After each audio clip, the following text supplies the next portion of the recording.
Para hablar un poco sobre esta crisis por la que estamos atravesando, tenemos una entrevista con el abogado constitucionalista Jorge Rioja. Doctor Rioja, ¿cómo está? Buen día. A ver. Sí, a ver, parece que todavía no lo tenemos en conectado. Doctor Rioja, ¿cómo está? Buen día, ¿nos escucha?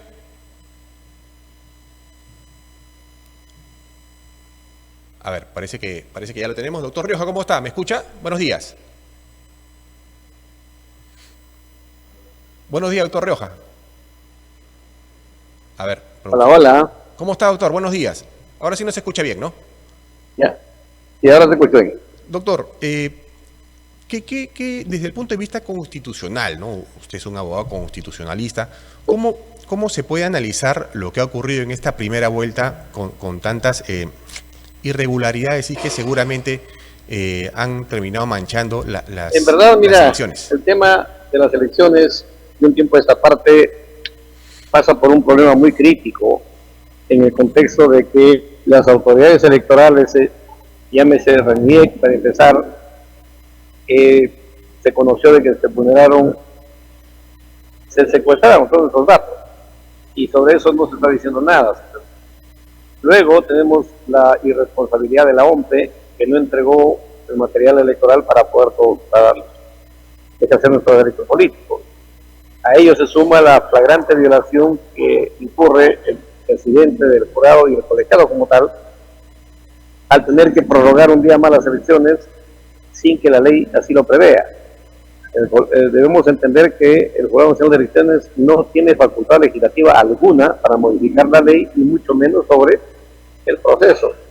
Tradicionalmente sabemos que hasta en una asociación no se puede cambiar la regla de juego después que está convocado el proceso. Sin embargo, tenemos lo que tenemos, y hay un tema que se ha hecho mucho más crítico ahora para la segunda vuelta, que yo considero que nadie le está prestando la atención que necesita o que requiere el tema. Me refiero puntualmente a que la Junta Nacional de Justicia, que es el órgano por mandato constitucional que tiene que elegir tanto al jefe de la OMPE como de RENIEC, han incurrido, en mi opinión, en una irresponsabilidad absoluta, con lo que se delegitima todito el proceso electoral. Me refiero puntualmente a lo siguiente, fíjate. La ley orgánica de la OMPE, en su artículo 7, determina cuál es la estructura funcional orgánica que va a tener la institución. Y en esa estructura, que no ha sido modificada a la fecha, por lo menos no hemos encontrado estos cambios, encontramos de que no existe el cargo de gerente general. Al no existir el cargo de gerente general, la pregunta que nos hacemos es: la Junta Nacional de Justicia, ¿a quién le ha encargado la representación de la OMPE ante la irresponsable decisión, me parece, de haber aceptado la renuncia del señor Corbeto, que por mandato de la propia ley dispone de que en tanto hay un proceso electoral en trámite, no puede ser relevado del cargo? Entonces, soy de opinión de que debería revisarse la decisión de la Junta sobre la marcha y efectivamente corregir el error en el que están. Hemos encontrado, es verdad, la designación del gerente general mediante una resolución administrativa que el señor Corbeto mismo lo ha firmado. Y hay un tema que es más crucial aún desde el punto de vista legal. Debemos empezar a entender que en nuestro país hay jerarquía de leyes, jerarquía de normas, es decir, no todas las leyes son iguales. Y es más, la ley lo aprueba el Congreso, las resoluciones administrativas lo aprueban los funcionarios en ejercicio de sus funciones. Esto es, el señor Corbeto no puede modificar la ley con una resolución administrativa, por ejemplo, aprobando el reglamento de organización y funciones, en la que consigna la existencia de un gerente. Esto es más o menos haciendo un símil. Vamos a imaginar el Ministerio de Defensa. Oiga, llega el ministro y encuentra que, bueno, pues el ministro le gusta, conocida es una persona que todo el tiempo está en la FAP, y quiere crear el viceministerio aeroespacial. Y con una resolución en este caso de la dirección de personal, aprueba la creación del viceministerio, con lo cual ha desnaturalizado todo el ministerio. Eso ha hecho la OMPE, inventarse un cargo que la ley no permite. Claro. Y eso creo que es más peligroso aún, en tanto que si bien es verdad es el responsable de la distribución de material electoral, la pregunta es, ¿ante quién va a responder una persona que no está habilitada por ley para dicha función? La resolución de la Junta no es suficiente para que eso sea así. En todo caso, la Junta debió evaluar como manera responsable a quién le delegan o le encargan claro. Esa función. Ahora, doctor, ¿cuál cree que ha sido usted el papel que ha jugado el Jurado Nacional de Elecciones tras la denuncia de irregularidades en el proceso? Yo realmente aprecio que el jurado ha optado por hacerse el muertito y más o menos como cuando uno va a la playa esperando que el muerto flote. Yo veo en esa posición al jurado hoy, al colegiado completo, porque si tú ves, por ejemplo, yo estaba buscando, dije, a ver qué número de resoluciones y cuáles son los argumentos que ha dado el jurado. Primero, para prorrogar la hora de instalación de mesas. Segundo, para tener que habilitar un día más las elecciones, es decir, lunes 13. Es más, lo han hecho para Lima y las dos ciudades de Estados Unidos han quedado postergadas. Por lo menos no se sabe siquiera si enviaron el material o si abrieron la mesa. A que se sepa, no hay resultados de eso. Sumado a eso, amigo, la Constitución y la Ley Orgánica de Elecciones literalmente establecen, en el caso de la Ley Orgánica, de que las elecciones generales se realizan el segundo domingo de abril. El decreto supremo que produce la señora Boluarte, convocando elecciones, literalmente dice serán el 12 de abril. Y ojo, se hace en un solo día. Claro. Tanto es así que el señor, en este caso Burneo, el mismo domingo empezó por ampliar el horario de instalación de mesas. Digamos que ya válido, para que todos podamos votar. Lo validamos esa decisión. Luego aparece sobre las 6:30 de la tarde haciendo saber de que, oiga, primero el flash salía a las 6 de la tarde, que no publiquen el flash a las 6:30 de la tarde, y por si fuera poco, que las elecciones también continuaban para los que no votaron el lunes 13. Con lo cual si bien es verdad, hay una situación concreta que la ley establece, que para que las elecciones sean nulas, deben sumarse los votos nulos y blancos, al menos 2/3 en relación a la población electoral. Eso entiendo que no se ha dado a nivel nacional. Sin embargo, hay ahorita algunas situaciones que son de análisis y que al parecer no saben qué hacer.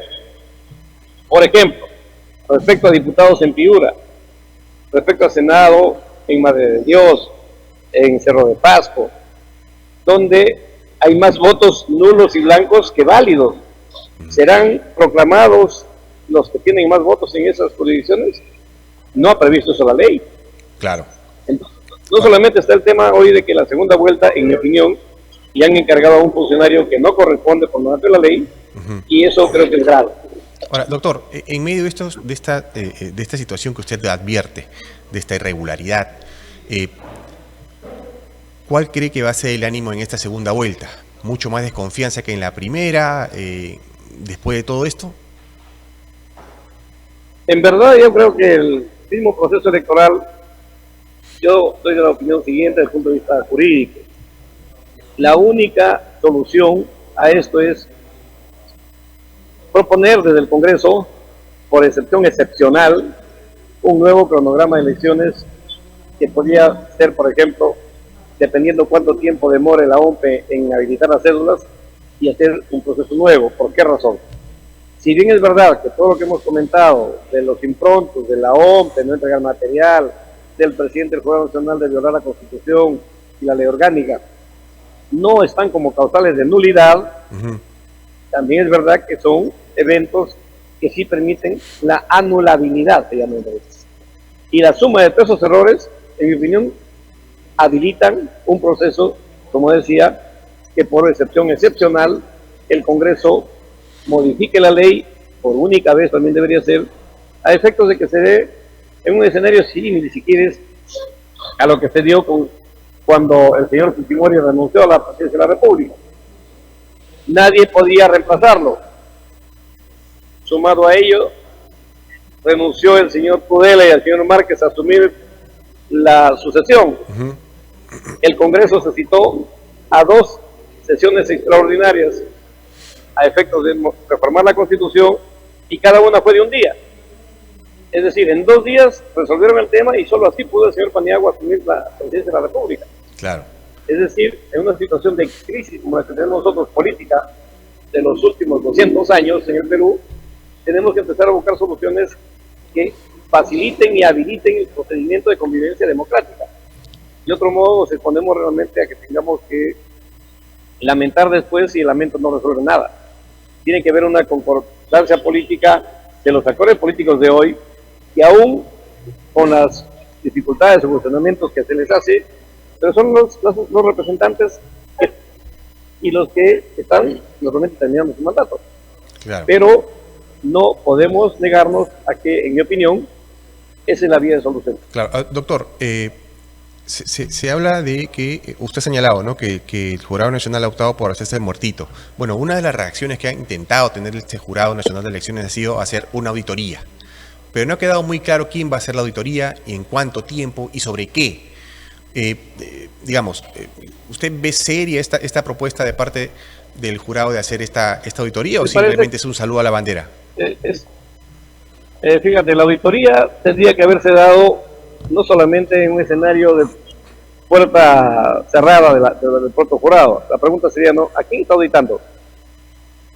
¿Se ha conocido, se sabe, por ejemplo, quiénes son los peritos que van a hacer la auditoría? Es decir, en la OMPE, ¿cuántos peritos del jurado están haciendo la auditoría?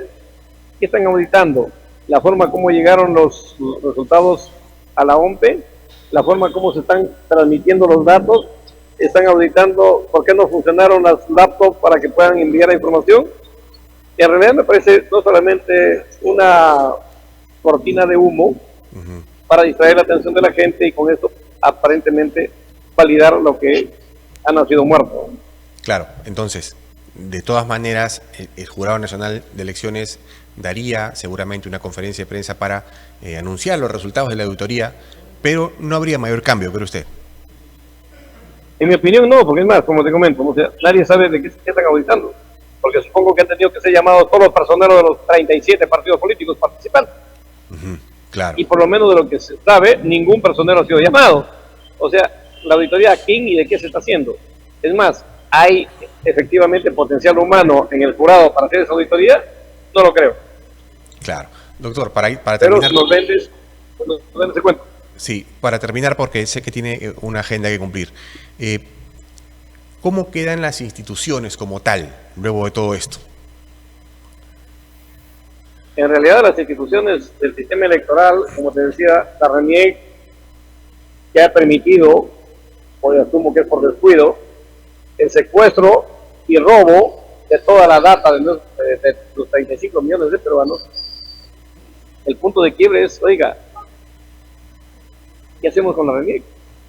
Y si usted ve, por ejemplo, ni siquiera por un mínimo de un gesto de, digamos, pues de entereza, la jefa ha dicho, bueno, aquí está mi cargo a disposición. No, simplemente nos dice, ha presentado como que es la que ha resuelto el problema, porque supuestamente controlaron, pero se llevaron toda la data. Y se sabe de que, por ejemplo, se ofrece la data en el mercado negro dependiendo cuánto quieras pagar. La OMPE, por supuesto, carece ahora hasta de autoridad para hacer procesos electorales, cuando realmente había tenido una performance significativa y que esperamos que con el escenario tecnológico se pueda consolidar. Hoy creo que ha sepultado todo lo que se avanzó. Y el jurado, ¿qué decirte? Soy de opinión ahí, por ejemplo, de que no solamente el presidente debe tener responsabilidad política en su condición de juez supremo, sino que se modifique la ley orgánica del Jurado Nacional de Elecciones, incorporando a los otros 4 representantes, tanto de los colegios de abogados, de las universidades públicas y del Ministerio Público, a efectos de que, por ejemplo, no debe ser un fiscal supremo adjunto provisional integrante de este colegiado. Deben ser todos titulares. Claro. De otro modo, pues bueno, ¿qué pasaría, por ejemplo, fíjate, si hacen un proceso político en el Congreso de Control en cuanto se refiere a juicio político contra el señor Burneo? Va a ser el único que va a ser procesado. ¿Por qué razón? El representante del Ministerio Público es un fiscal al Supremo Adjunto provisional. Ujú. Por lo tanto, ¿qué dice la tradición, en todo caso, que es procesal? De que a estos funcionarios no les alcanza ese control. En ese contexto, yo opino que debe alcanzarles a todos los integrantes del Jurado Nacional de Elecciones, es decir, no porque vengo de una universidad estoy exento de responsabilidad política. Claro. Igualmente deberían ser procesados y sancionados, porque hoy han quedado mal, hoy han incumplido con el país y hoy, lo que es peor, no sabemos si va a haber resultado de elección. Bien, doctor, ha sido un gusto conversar con usted. Bueno, esperamos tenerlo en una nueva oportunidad. Muchas gracias. Muchas gracias a ti. Hasta pronto. Buenos días. Buen día. Bien, estuvo con nosotros el abogado constitucionalista Jorge Rioja, ¿no? Quien señala claramente, ¿no?, que el Jurado Nacional de Elecciones ha optado por hacerse el muertito luego de todas estas irregularidades denunciadas desde varios sectores respecto a cómo se ha llevado el proceso electoral.